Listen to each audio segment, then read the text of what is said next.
had some very big brands. So we had, rumor has it, $1 billion a year direct response brand that we can't name, but we all know and love them. I had hired this girl, and we're essentially doing some brainstorming session where we're just like thinking through what can we do. And overnight, the business like doubled. It's kind of uncomfortable to say this, but it's true. You're better off having an internal team working on this all day, every day. And I say this as, our team loses sleep over everything that we do for our clients. But if you can build a team internally that live and breathe your brand and that brand alone, then you're much better off. All these people are living in different geos, right? Like different digital geos. And depending on where they hang out, they're going to get different ads on different placements, right? That's something I think like most people already look at. Welcome, Sacha. Wow, thanks, Ian. Yeah. Welcome to you too, France. That's right. Thank you for your hospitality. Yeah. Here we are in lovely Paris. The basement of a studio. I don't know what happened here in the past. Right. That's right. Yeah. As with all places here, super historic. We were just at a cafe, went to the bathroom, and it was downstairs. And then it looked like I was in a medieval lair. Yeah. And then I looked down and there's another floor down there. Right. Who knows? Stairs going to the catacombs. Yeah. Pretty special. Special place. Yeah. Pretty special. Yeah. Well, I mean, super excited to talk to you today. And I've been really fortunate for us at VidTao to have been collaborating with you last few months. Actually, have a nice partnership, providing some amazing value to people. And we could talk more about that. I mean, some of these 9-figure brands that you've been sharing your knowledge with, and we've been able to collaborate thanks to your expertise, and some amazing brands we can't even mention because they're that NDA. All right. As soon as we utter those words, we get some very angry letters. We have to retract history.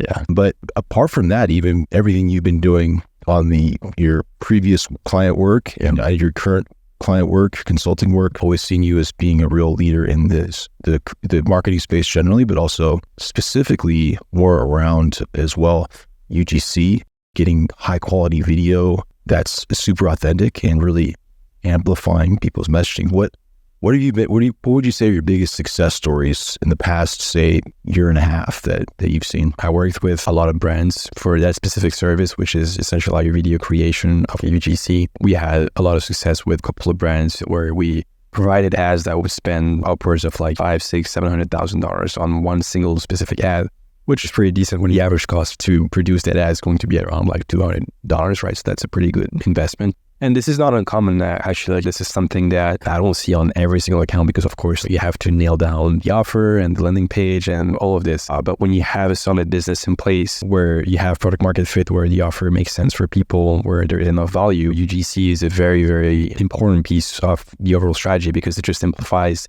everything you're doing in terms of messaging. You're just like hitting so many different people if you know how to do it well, of course, with content that they can resonate with. And that might not be the most authentic content because if you want to retain that creative control over what you're doing, which is, in my opinion, very important, you have to have a little bit of a trade-off when it comes to like not the quality, but like more of the authenticity and like it's not as spontaneous as a customer giving you a raw review. So you have like multiple different types of UGC. You have the normal UGC, which is just like the customer review. And then you have AGC, which is more actor-generated content where you actually pay people that know how to act, know how to deliver a script to give you a video that can go on to spend a lot of money, which is pretty interesting. And that's something that we've done multiple times, and I've done on my own also a fair amount of time. And I think like the UGC industry as a whole, and I would say the marketing, because like UGC is just like a tactic, right? It's just like a format that you use to communicate with your customers and to get sales essentially, right? And so it has evolved a lot because it's something that is sort of like low barrier to entry to just for people to create content because it's as easy as like writing a script and getting some creators or some actors, having a video editor, and then just whipping up some content, which is something that I think like most brands that are not doing big revenue or big numbers should be doing themselves. They shouldn't have like an agency that they pay $6,000 to $10,000 a month producing videos just because it's pretty easy. The only difference that you're going to have is the actual quality of the editing, the actual quality of the script, how impacting the messaging is, et cetera, et cetera. And that's something that, in terms of copy, something that I took really seriously in the sense that I think that a lot of brands and a lot of like companies are making ads that are quote unquote like bland ads in the sense that you could just essentially change the brand name and change a little bit of the benefits and then the script would be the same. And that's just like very vanilla where there is no real mode, there is no real differentiator in the style of content, in the messaging in itself. And I think brands that don't put a lot of emphasis into the actual quality of the content are not doomed, right? But makes things very difficult because they have no real moat, right? It's like something, a commodity, right? And so when you sell a commodity and then your marketing is also a commodity, it's not really a good mix. It's way more difficult to create an offer that is going to be unique, create a new category, create a positioning that is going to be unique, than it is to just like pay a bit more attention into your marketing and make it so it's not the same as everyone else, and like thinking through the angles, thinking through the script and the actual language that you're using in your copy is what really makes it very important. And that's what I take pride in. I don't think that I have the best system in the industry to crank out content and whatever. I'm pretty sure that there are people that are more efficient than me in that. But what I take pride in is the actual quality of the content, meaning that I know that my hit rate is going to be higher than the rest just because I put more emphasis about things like the copy, the rhythm, and all of this. And as I said, like I work with well over 50 brands now, right? Most of them were just like, working with us for UGC, but some of them had to do normal copy work, etc., etc.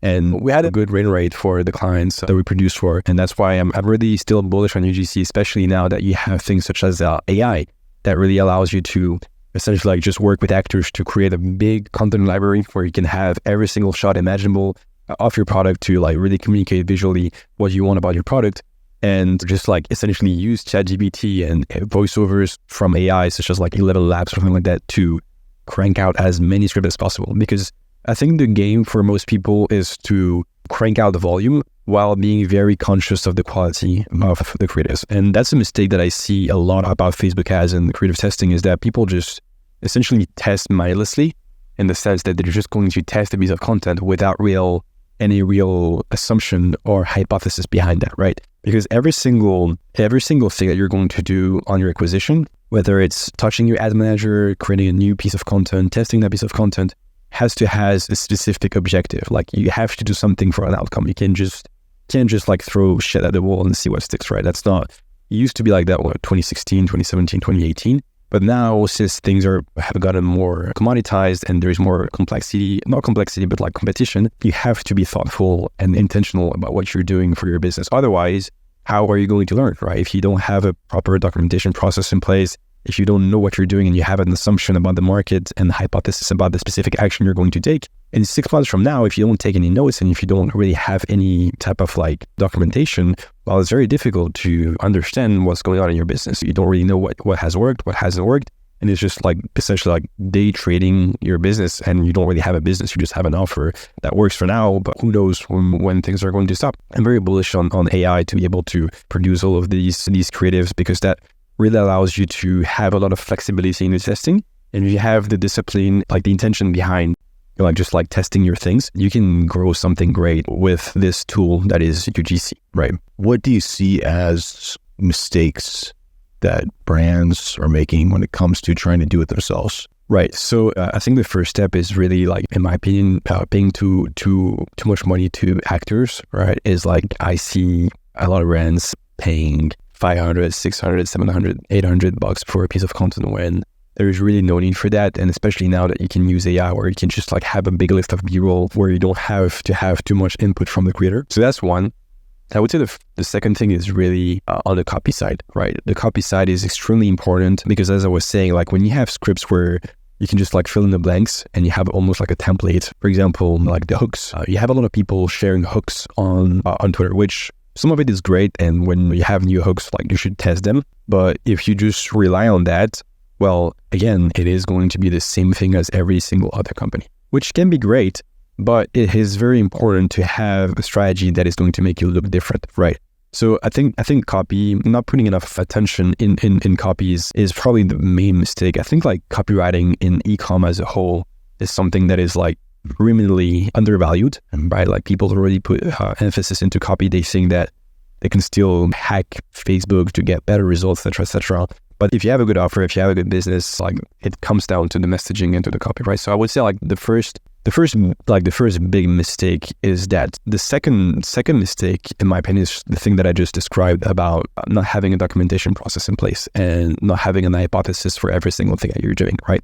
Because essentially like every single creative that you're going to do, as I said, is going to solve a business problem, right? So your business problem might be that your AOV is too low. So maybe you want to do creative about a bundle, right? Maybe like people react to a specific video, but like the age range, it doesn't all match, right? Maybe like you have a creative that is more targeting like 20-year-old, when in fact like people that are getting the ads are like more 60, or people are reacting to the ad are more 60.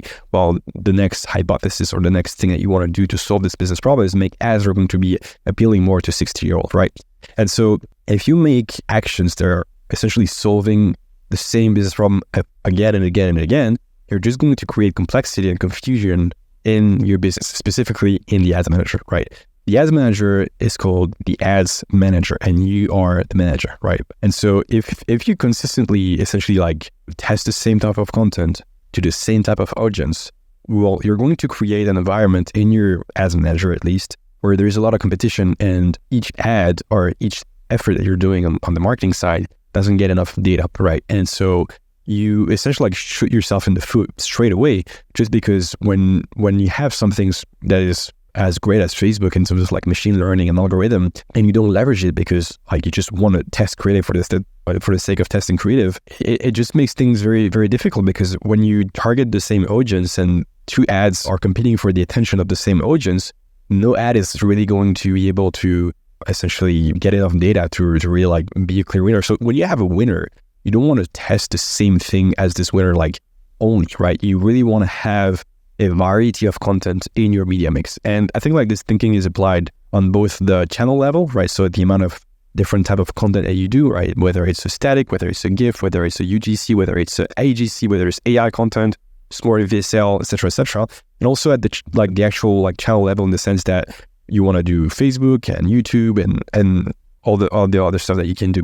The key, in my opinion, is really like, do not be a one-trick pony about your marketing effort, right? Whether it's at the channel level or at the creative level with all the different formats. Because when you're not a one-trick pony and you put the effort into doing a lot of different formats, you essentially like target a lot of different pockets of the audience of your total addressable market, right? Some people are going to resonate with a specific style of UGC. Some people are going to react with a specific type of static, right? Some people are going to react with a specific type of VSL or some professional photo shoot, right? And so all these people are living in different geos, right? Like different digital geos. And depending on where they hang out, they're going to get different ads on different placements, right? That's something I think like most people really look at, is the breakdown of your ads. Like, where are your ads actually getting placed? I think it's the same thing on YouTube as well. And essentially like it's very rare where you have people that are consuming just like every single placement. Most likely some people are just going on Instagram just to take a look at the stories, right? Some people are going to go just at the feed, right? On Facebook, some people are going to go maybe like, looking at the ads on the right column, right? Because that's where their eyes are getting hooked on, right? And so when you have this diversity in content,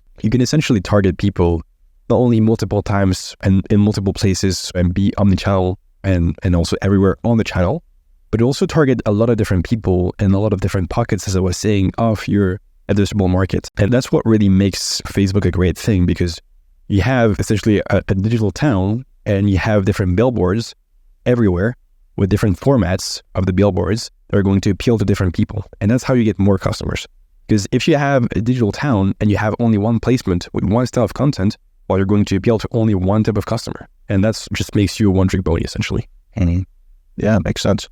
So if we go back to the copywriting aspect of marketing generally, then say UGC specifically, what are some of the challenges that companies come to you with? Hey, Sacha, we've tried this. Typically, it's not working. Why is it typically not working for them when they first contact? I think like it's really about not understanding like direct response principles, right? So like outcomes and problems, and like having enough context to the problem, and like showing people how it impacts their lives, etc., etc. And I'm not talking UGC for like clothing or like jewelry. I'm talking about like UGC for like supplements and products that actually solve a problem that is not like self-esteem. But most companies, in my opinion, as I was saying, is that they do bland scripts. Like they don't really know how to infuse direct response. And some companies actually do too much direct response. What I really like in my style of copy is striking the right mix of kind of like not branded copy, but like more vanilla, kind of like everyday talking, etc., with elements of like psychology and direct response. Mm-hmm.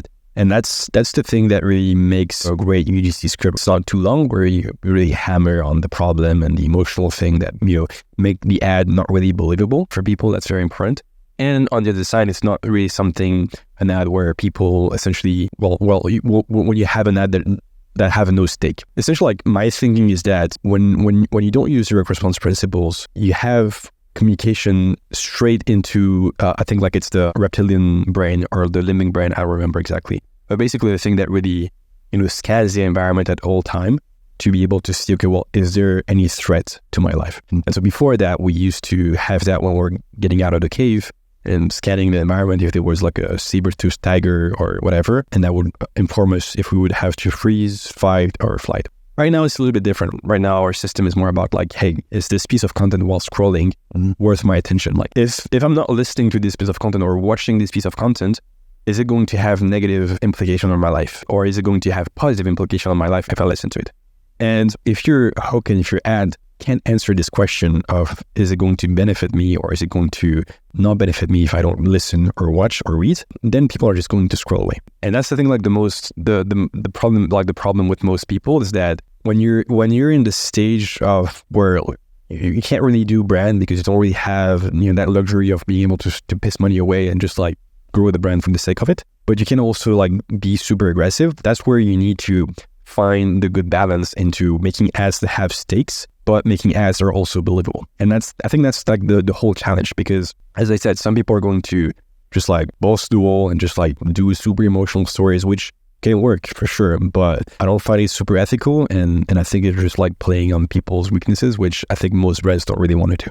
So it's really about like finding these hybrids, direct response, e-commerce brands type of copy that is, in my opinion, hard to crack, because you need to have you need to experience both sides of the L, right? You need to understand like how to write extremely aggressive copy, and you need to understand how to write extremely vanilla copy. And only when you know how to do both, then you can strike like a good middle between the two and to make ads that people are going to care about, essentially. Well, who would you say, in terms of public-facing brands, does this really well that people should pay attention to? So there is one brand that I really like. It's called Rise Coffee, right? So Rise is doing an extremely good job at like making people care and educating people on the actual problem that they're solving. It is also difficult to do that because I think most products don't really lend themselves well to advertise, meaning that if you have a very commoditized product, it is going to be difficult to educate people on the problem because it's been so hammered about everything.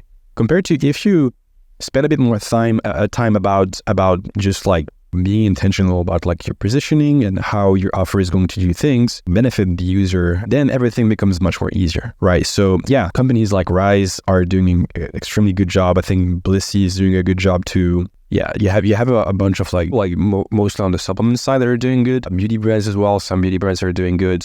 And I would say paying attention to content that is like organically shared, like on TikTok organic, etc., and that goes viral.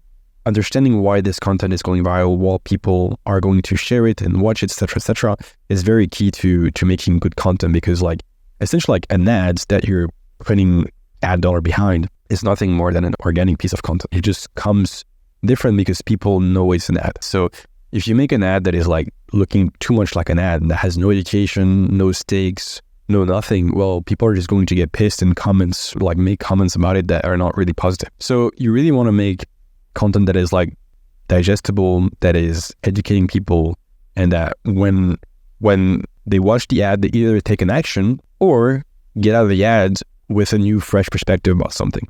If you can't make that happen, if you sell magnesium, for example, and you don't have a unique angle, well, it is going to be very difficult to advertise. I think like that's another mistake that a lot of companies are doing, is that thinking that messaging and UGC can save their business. But in my opinion, UGC is only going to be an amplifier, like an amplification of your messaging, when things are already making sense at the offer and the positioning and the category level. If you don't have that, then it's basically not useless, because it's going to help you just like crank out and test, but it's going to be much less effective. Yeah, makes sense. Well, you keep talking about stakes in an ad. Like how would you define that? So for example, say I have a problem about my hair, for example, and I'm quite self-conscious about it, but I don't really know if there's a solution out there, or I know there are solutions, but I'm not really deep enough in the research, etc. And an ad that talk about the specific problem that I have with a new perspective on it, with a new mechanism or a new category, whatever it is, and I care about this problem, they're like, this ad, specifically this piece of content, has a stake in the sense that if I don't watch this ad, well, I'm going to probably maybe miss out on a potential solution to take care of my problem. In the same way, if I watch this ad, I might have a surprise at the end, or I might have something good for me that is going to happen, which is going to solve my problem. So this is very important to essentially like frame your problem in a way that people really understand what you're talking about. I think that's also like a big mistake, is that not only you need direct response and good copy, but above everything else, I think you need clarity in your messaging. Because if people don't really understand what you're talking about, or if you're boasting around with like meaningless words, for example, say you sell skincare and you use the word natural, well, cool. Like, what does that mean? Like, it doesn't mean anything, because like every brand has used the word natural, and now even the brands that are not natural are using the label natural. And I think like from a advertising perspective, I think it's like not really, I think it's false advertising when you don't have like truly natural stuff. But the point is that when you have claims and when you have things like such as natural, I have a nice exercise that I like, that I discovered not so long ago, is that when you do the opposite of natural, is like not natural. So like, who would want not natural, right? No one. So it means that natural is like the base level of every single company in the skincare space. And so that makes it kind of meaningless, because that's supposed to be a given. And whenever you have claims like this, where when you do the inversion exercise, and then the inversion are just stuff that is like pretty bad, well, your first claim, like in the first place, and the benefits are basically meaningless, because that should be a given. That should be something that is normal. And then you should have other things that make you different from the competition. As a rule of thumb, it really comes down to the messaging of your ads. If you don't have good messaging, and if you don't know how to communicate properly, you're not going to succeed as much as you want on video, and even just like through ads in general. Mm-hmm.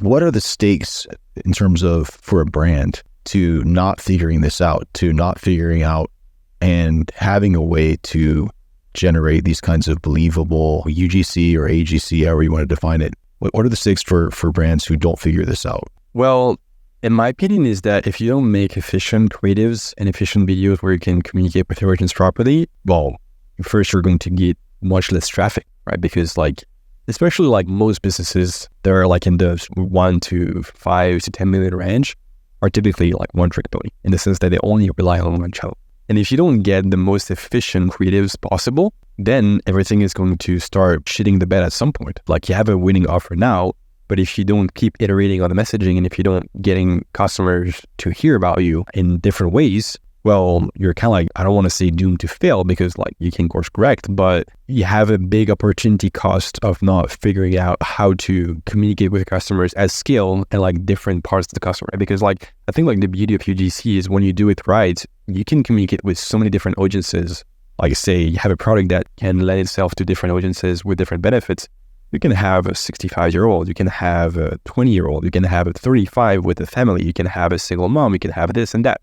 And like, something like UGC is, in my opinion, something that is going to be timeless, just because it's the reflection of like the content that we're seeing online organically. And it just reflects the avatars and the archetypes that your product is solving a problem for. I think like if you're a brand that just relies on static ads and photo shoots, it is going to be difficult to communicate with your audience properly, right? Just because, I mean, like, a picture is worth 1,000 words, or I think something like that. A video is worth, I don't know how many words, but if you don't implement that, the chances of like coming across and staying top of mind for your customers are going to be very hard. And again, this is granted that your main source of traffic is paid, right?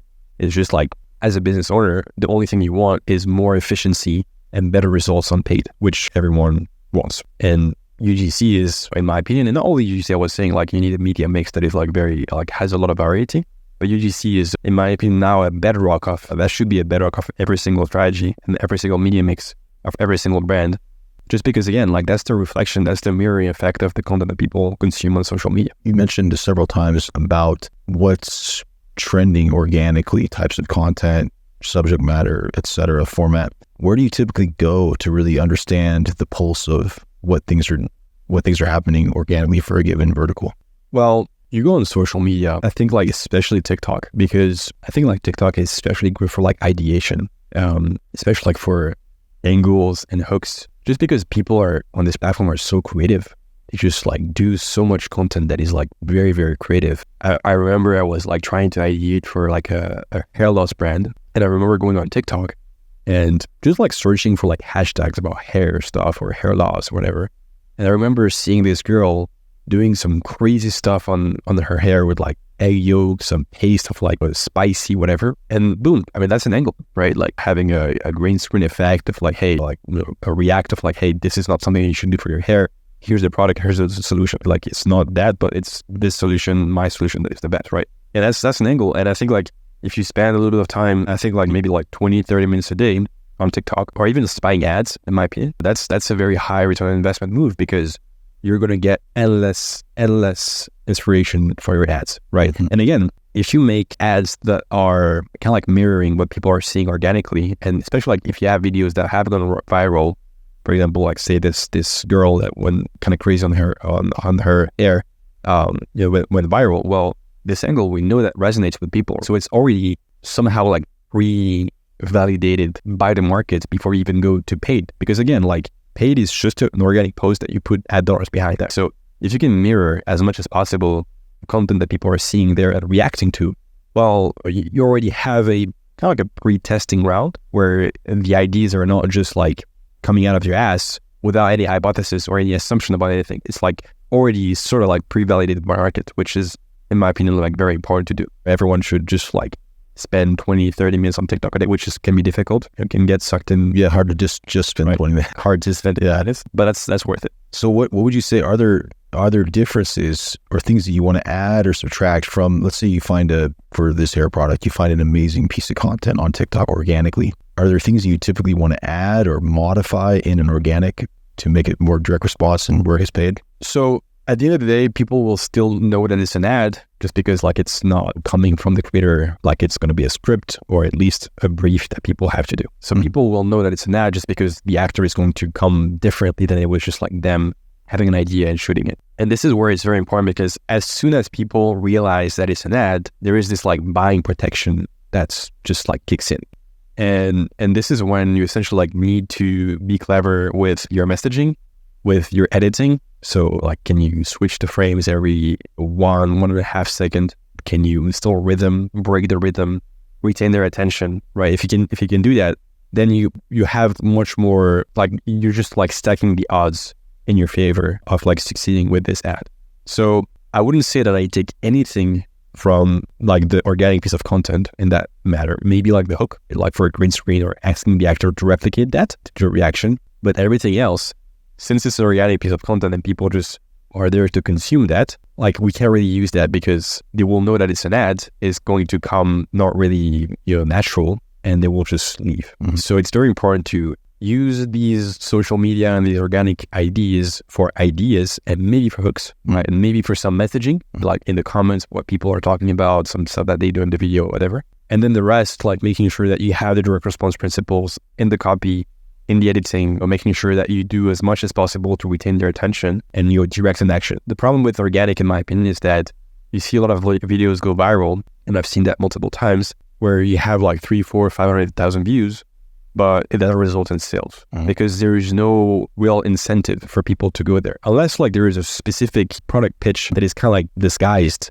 as an organic video, which can happen, right? Like there is a lot of success about that. Most organic videos don't have like a CTA, like a clear path to action for people to just, okay, well, this is the product. And you can be shocked about people that are really, I don't want to say dumb, but people are like, you have like a link and you have something that they can just search on Google. But if you don't say it in the video, they're still going to comment, where can I get that? Right? Or they can't find it just because it is what it is. But that's the biggest difference in terms of like organic content, like pure organic, and more like direct response where you have more like principles, etc., etc. And again, it comes down to being able to have an hypothesis, being able to have control over the creative process, being able to know where you're going, know what you're testing, have an assumption about the outcome, and making changes. Because if you only do organic content and you don't really know what is inside the ad, you can't break it down by framework, well, it is very difficult to learn anything from it, right?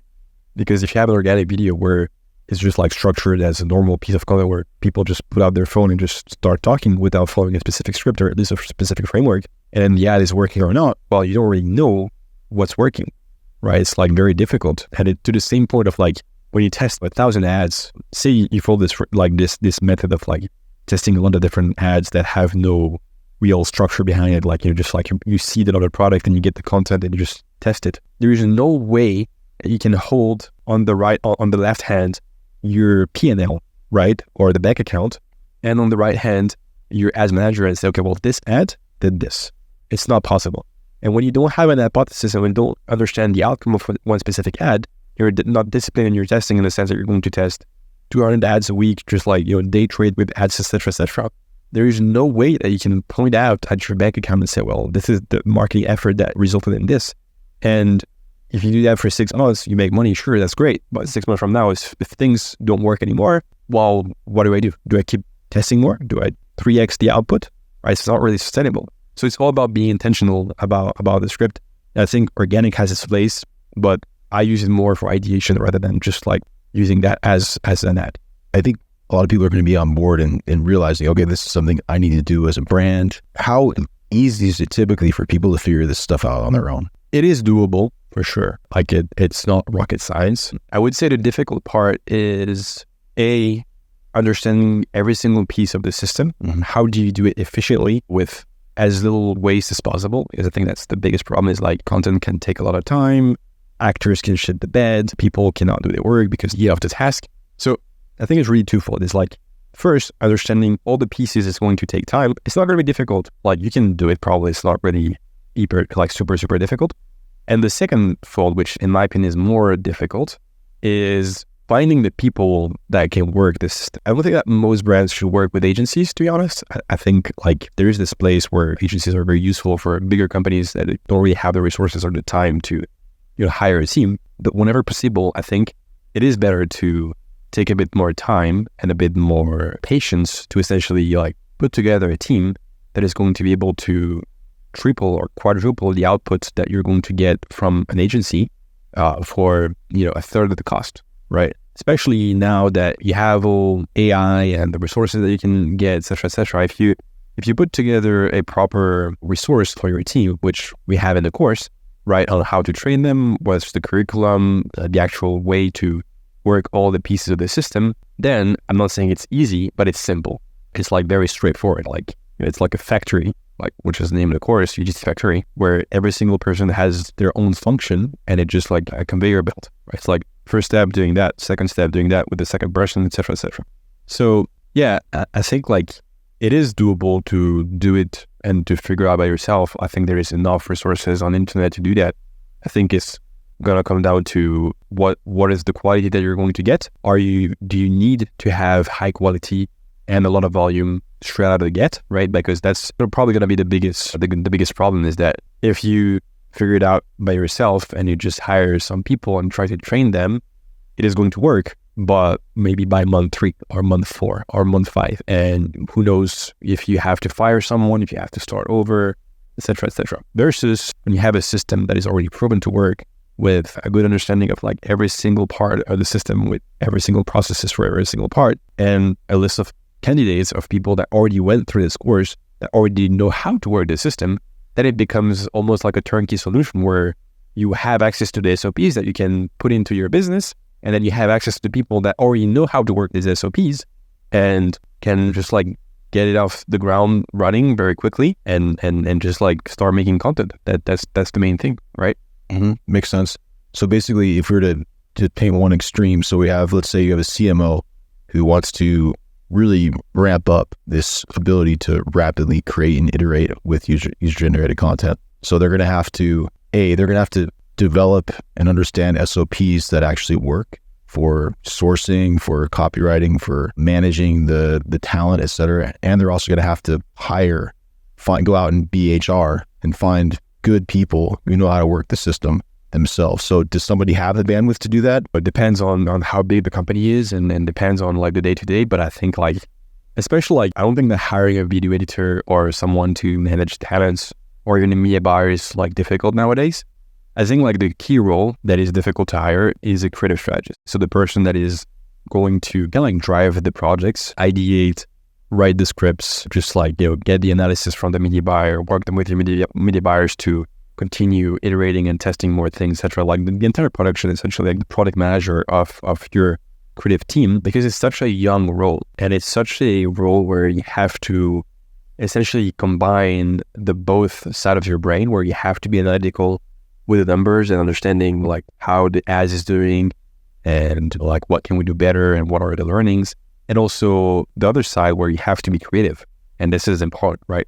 Which is why I think like it is very difficult to find people like this, because you need to hire creative people first and then teach them the rest second. Because I'm a big believer in the fact that it is very difficult to teach creativity.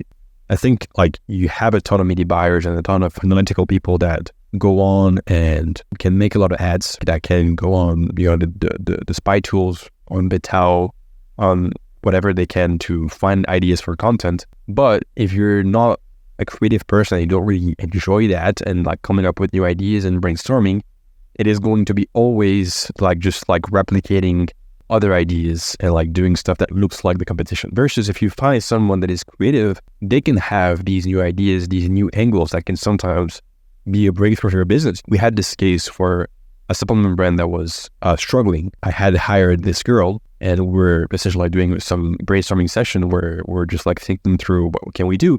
And then she came up through the research and through her own ideas with this angle of like, okay, well, the supplement is not for skin specifically, it's for cellulite, right?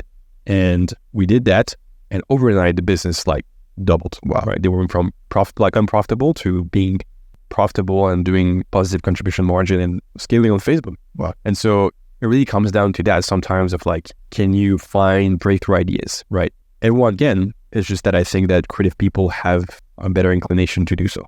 Yeah, makes sense. So let's walk through, I mean, what exactly are people going to get in this Direct Response UGC Factory course that we're talking about here? Right. So it's threefold, right? So essentially like what we wanted to do for this course is not to give you a course that is not really actionable with a bunch of fluff. We wanted to be something that people can, day one, if they really put a bit of work into, implement everything. And I'm talking about every single SOP that you need, with videos, with notes, with workbooks, everything for you to be able to produce the creatives even on your own if you want. If you're just starting with your business, if you just essentially want to create content, you can fill yourself all the roles. Second fold is going to be about an access to essentially like a list of candidates that are already qualified to implement the system. So this is more for people that don't really have the time to go look for candidates and hire and don't have the bandwidth to do that.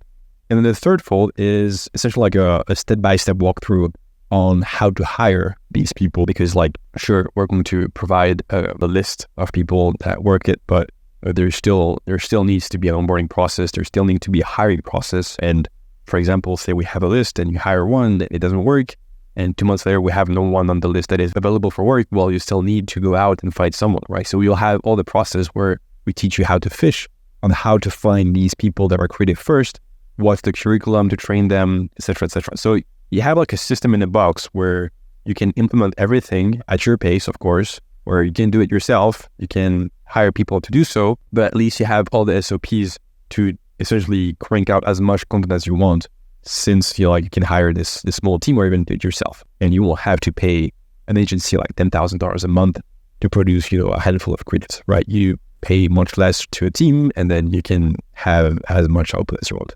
Got it. And so what roles are we talking about here in terms of the SOPs that people are going to get, right, and the types of people they're going to be able to hire, and also the types of people that they're going to have direct access to a vetted list for? Right. Yeah. So you'll have almost like a turnkey solution in the sense that you'll have a list of people that can be creative strategists, have already been trained to be a creative strategist. We'll have a list of people that essentially can manage your whole roster of talent, of like actors, UGC creators, and that will hunt more to find more creators, right, for you to essentially and do all the negotiation, the communication with that, because that is something that is probably going to be taking the most time. And access to a list of video editors, right, that already know how to edit UGC. I think it's very important because you don't really teach a video editor how to do video editing. Like, they already know Premiere Pro, After Effects, and all of this, but you need to teach them like how to restore rhythm in the video, the subtitles, how to make it, coherent and consistent, all of this. So you'll have a list of like people that already went through sort of a training for them to know how to edit for UGC. And then the last step is media buyers. So media buyers, essentially like people that are going to be working with your creative strategists to test, plan, iterate, just like make hypotheses, etc., etc. So to have access to this, like again, people that are already trained, already know what they need to do, and plus the SOPs for everything that you need, whether it's talent management, whether it's creative strategy, ideation, testing, iteration, creative analysis, etc., etc. Essentially, like you have a pod that you can create for your performance marketing with all the right SOPs that you need to essentially make it work and make them work the system without having to have any questions, right? The other thing is you also have access to like a file of actors, like people that already personally worked with, that people I know that I trust that do good work, that don't charge too much money. So you can just like hit up these people, send them your product, negotiate with them, just make content. So again, if you don't have enough money to hire a talent manager or hire a creative strategist, you can do all of this yourself. More time, sure, but much more cost effective than hiring a team or going to an agency. And then of course, like we have a community in Circle where we answer questions, I answer questions. We'll probably do calls from time to time about some ad breakdowns, some feedback on the scripts, and just like all the help that you need to essentially put together this performance marketing pod and just like start making content. So it sounds like if one option really is if there's a business owner or let's say a marketing director, CMO, this is something that very quickly you're giving them the recipe and the ingredients to create a full team from scratch. So you have the recipes, you have the ingredients, and you have the chef or the chefs that just cook the meal for you. Right. Yep. And you have the entire turnkey system that you can use. And again, it will take some time to hire people, to make them understand exactly what they need to do and how it fits within the bigger picture of your business and what you need to do. But yeah, within a month, you can have an entire team together that already creates content. Yeah, which is amazing. So as a marketing leader, you can be basically have this all delegated, and then you can be just assessing how to allocate your ad spend based on everything they're doing. Absolutely, yeah, absolutely. As long as like you're a good manager and keep your finger on the pulse, and hear that they're doing their work, and that's something that comes with like the sort of like hiring process type of like the part of the course, where we give you KPIs with templates to fill, etc., to keep the team accountable and like do performance reviews. So all the ingredients for you to really like put together a team with, I would say, minimal input. Still need input, of course, but not abdication, but real delegation for sure. Yeah, absolutely. That's really exciting for people. I think the way that their business is going to grow is to be really thinking on the higher level strategically. But right now they might be still negotiating with talent. They might still be going in and creating campaigns, which are all obviously very important, but they need to quickly offload and delegate that so they can focus on the strategic vision that's going to take their company to the next level. So I think this is an amazing opportunity to really rapidly plug and play this entire factory into your business. Right. So it's super exciting. Yeah, absolutely. It's I mean, like nowadays, I think like to succeed in business, and like I think we're all stepping up our game as business owners and as marketers, is like who has the most leverage. And like if you can, every way you can to create moat and create leverage, you should take it. Because like creating a team, a performance marketing team that cranks out good content that can scale your business without being super busy with it yourself, that's a big leverage point, because like you can just work on other stuff, like as you said, like high level stuff, work on the strategy, and then let the day-to-day work itself, essentially. Yeah, I mean, this is it seems like an opportunity. Not just there's the upside, right? Which is testing more ads. The more ads you test with proper hypotheses, the more winners you're going to find, right? There's obviously that upside, but then there's also this taking the load off of your shoulders, where maybe you don't want to be doing all of the in the trenches stuff. Maybe you want to have some quality people that you can trust to quickly take that off your shoulders. So yeah, I think that's exciting on both fronts. Yeah, no, absolutely. And I think like that's the big difference, is that it's one thing to know how to make content, but it's another thing to know how to delegate and create a team so they can make content with you. And like, if you want to have that on your plate and you have a good pod that takes care of it, you'll be shocked at the amount of time that you get back in the day, just because you won't have to put in fires and switch budgets and be stressed when an ad is stopping working, just because you have a consistent flow of creative that has a reason to be there to solve a specific problem or to test a specific hypothesis. And so you're much more proactive in your approach to growing the business as a CMO or as a business owner, compared to being reactive when you do most of the work yourself and you're not really like documenting everything, like just like essentially like putting out fires and being reactive to the day-to-day of your business.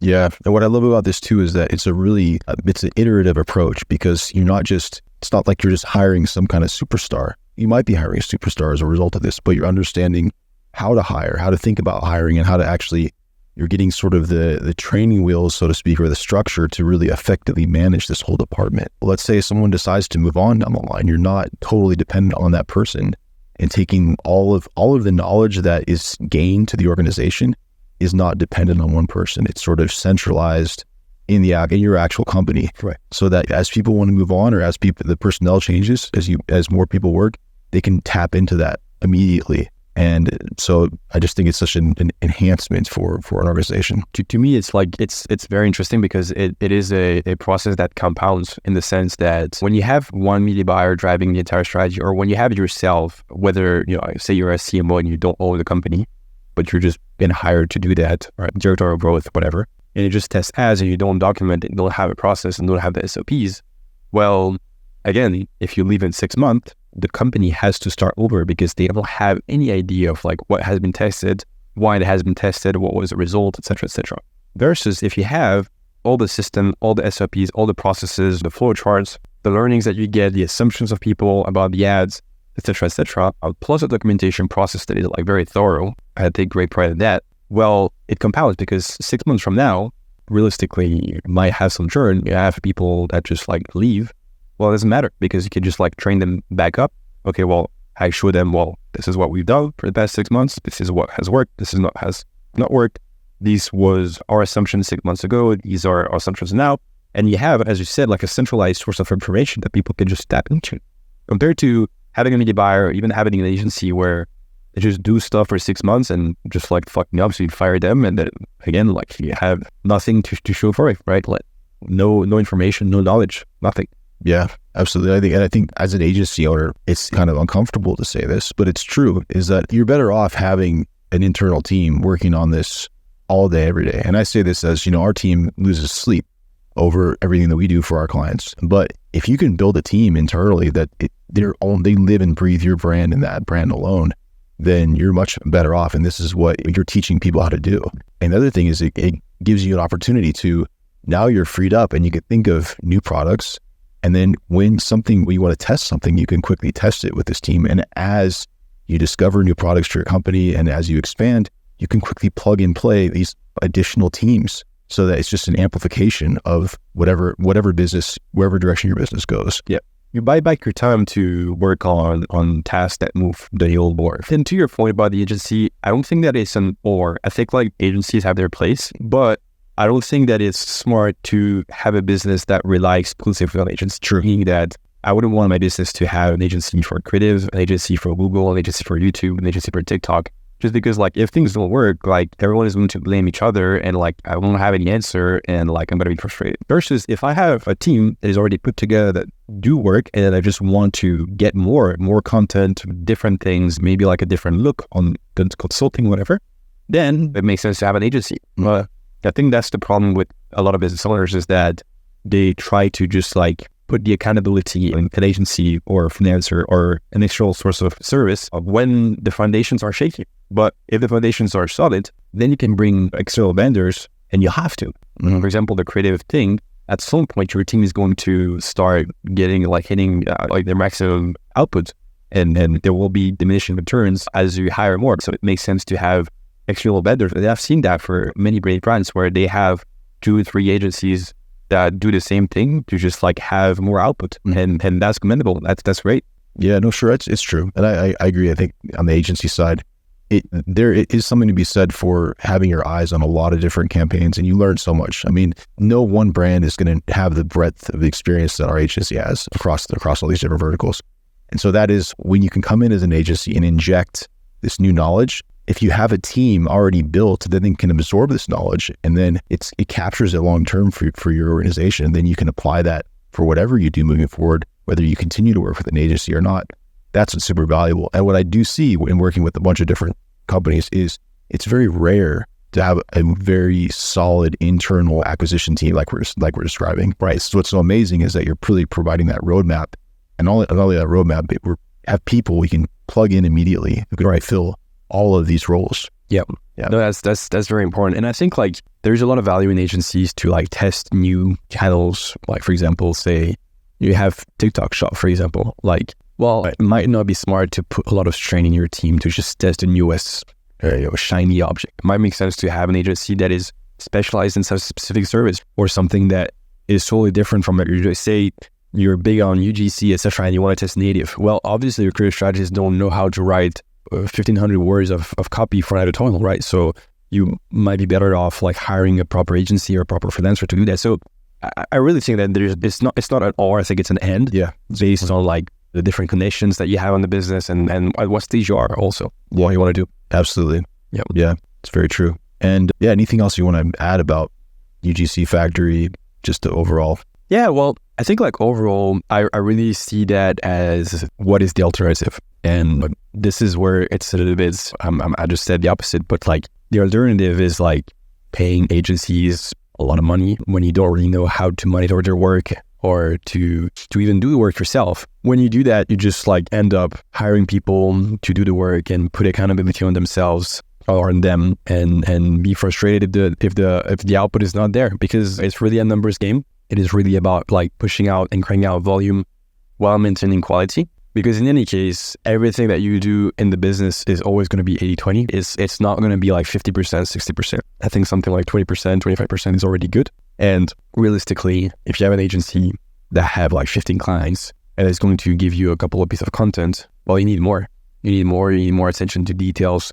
And you need the people doing that work that is very important until you hit like kind of like a cruise speed where you're really cruising. You really need people that dedicate their time to that. And that's why I think like it's crucial to spend some time and kind of like shortcut the learning process through a course like UGC Factory or something else, right? Or just like consulting, whatever, like finding the system to just like shortcut everything to be able to make the content until you hit that kind of like cruise speed. Yeah, just in case anyone is wondering, so this is a course that we're collaborating on. So Sacha and VidTao, and if you want to find out more about it, we're opening it up for a limited time at vidtao.com/UGC Factory. So UGC Factory. Check it out. And there should be a way to learn more about the program when you go to that page. And we're really excited about sharing this. You know, we actually did an initial run of this, right? And it was super exciting. We had some very big brands. So we had, rumor has it, $1 billion a year direct response brand that we can't name, but we all know and love them. We've seen their ads all over the place. Right. Can't name them by name, but we're helping them build out their UGC capabilities. Yeah, and seen some amazing results. Yeah. We've had them. We've had a pet company that also everyone is like just like spying on, that's doing good numbers as well. There was some very good people that we had good feedback from, that were the one telling me that everything was very actionable compared to a lot of different courses. And that's what I really wanted to do with this course, is like not have a course where people just like think about mindsets or whatever is like really actionable and not theory. It's just like stuff that you can use today if you decide to enroll in the course. Yeah. Actionable, and then also actual tools too. Right. Yeah. Templates, workbooks, templates, as I said, repeat myself. Yeah. Everything that you need, documentation process, all of this is just like ready to go.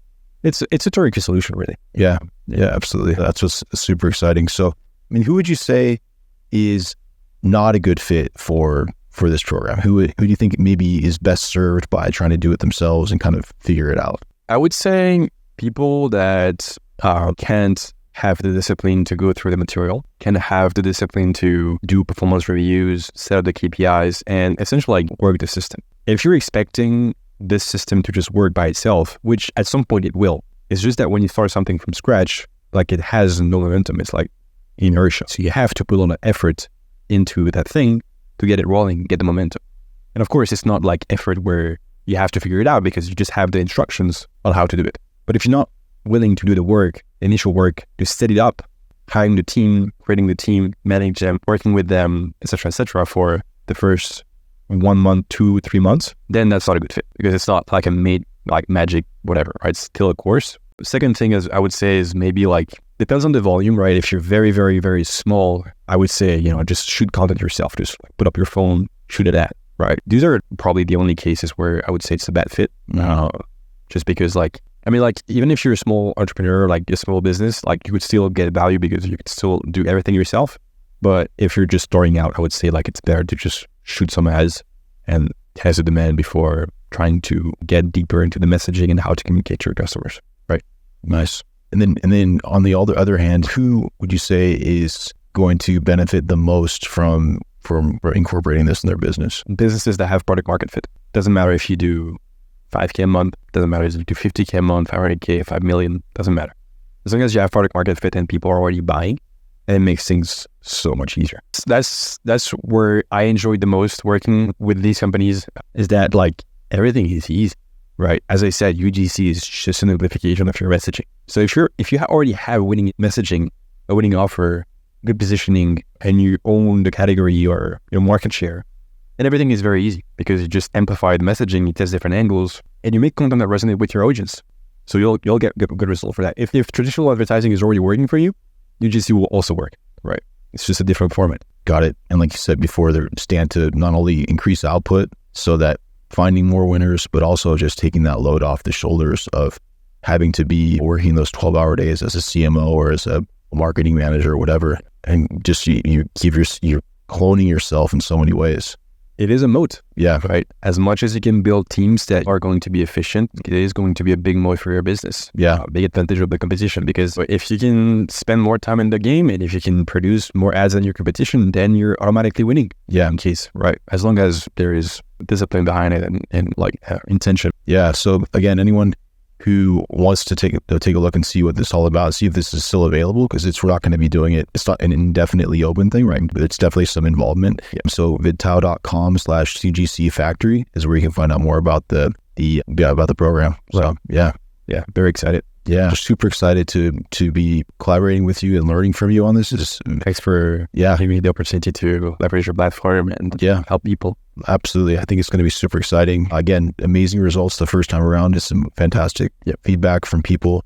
We did our very small sort of alpha test, and now we're opening it up to more people. And again, it's just the future, really a big component of what's going to work moving forward. So super excited. Yeah, me too. Awesome, Sacha. Thank you so much for chatting today, and looking forward to seeing everyone inside the UGC factory. Yeah, I'll see everyone inside.